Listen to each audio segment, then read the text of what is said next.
Hi guys, so today we're going to make flan, and I'm going to use the recipe that is in my cookbook, A Taste of Syria, My Family's Kitchen Memories.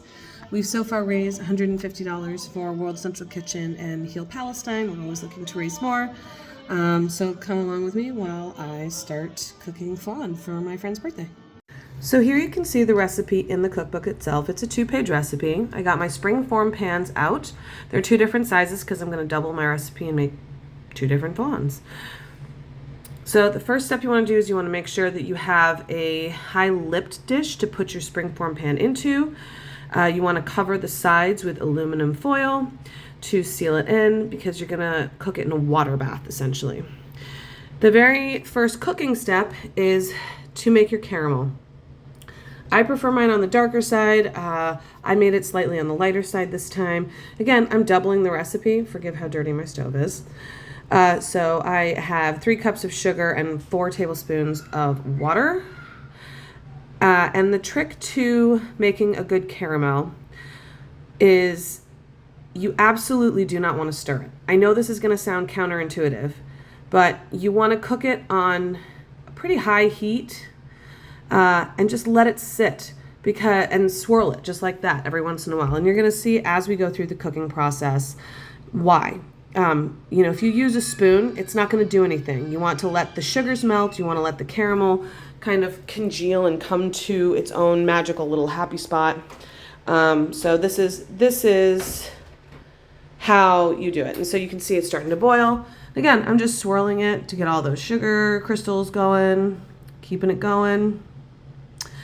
Yep, and then shaking it so I can get everything down there. And this is super hot. Now my grandmother, when she was making flan, she had some backsplash from swirling the caramel, and it hit her thumb and left a scar. So I've always been very conscious of that.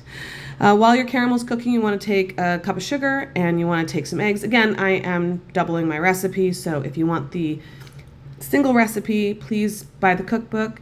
But you use a combination of eggs, whole eggs, and egg yolks.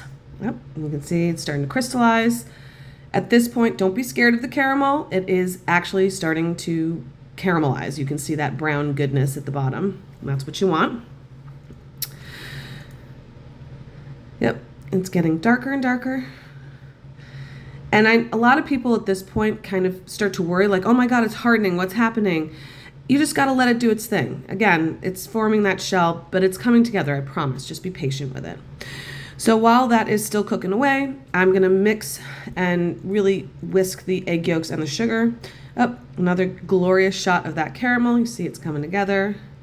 And I'm only shaking this every once in a while. I'm only stirring it swirling it every once in a while. So while that is bubbling away, there you go. I am getting as much air into the sugar-egg mixture as possible. And I get a lemon out because it's going to go into the caramel eventually. All right, now it's got that absolutely beautiful color. I prefer mine, honestly, a little darker than this, so I would keep cooking it for just myself. And I'm going to add the lemon juice. Now, if you're making a single recipe, you only need half a lemon. And this is also where you're going to see some backsplash. So just please, please, please be careful, be cautious. Adult supervision required. Once this has lemon juice, I'm going to pour it into my springform pan. Yes, there's some chunks. Don't worry about it if it's a little bit chunky, preferably smooth, but again, I was in a rush. And you're just going to let it sit. And you want to make sure that it covers. Now, once you put it in your pan, the pan is immediately going to be hot. So just please use caution when touching the sides of the pan. Yep. Getting it all in there. This is the good stuff right here. Yep. Okay, so then I want to take my cream, vanilla bean. I use vanilla bean paste and 2 cinnamon sticks. If, again, single recipe, you just want 1 cinnamon stick, and you whisk it, and you want to bring it to a light simmer. You don't want a hard boil. I cannot emphasize this enough. If you have a hard boil, it's not going to be that fluffy custard.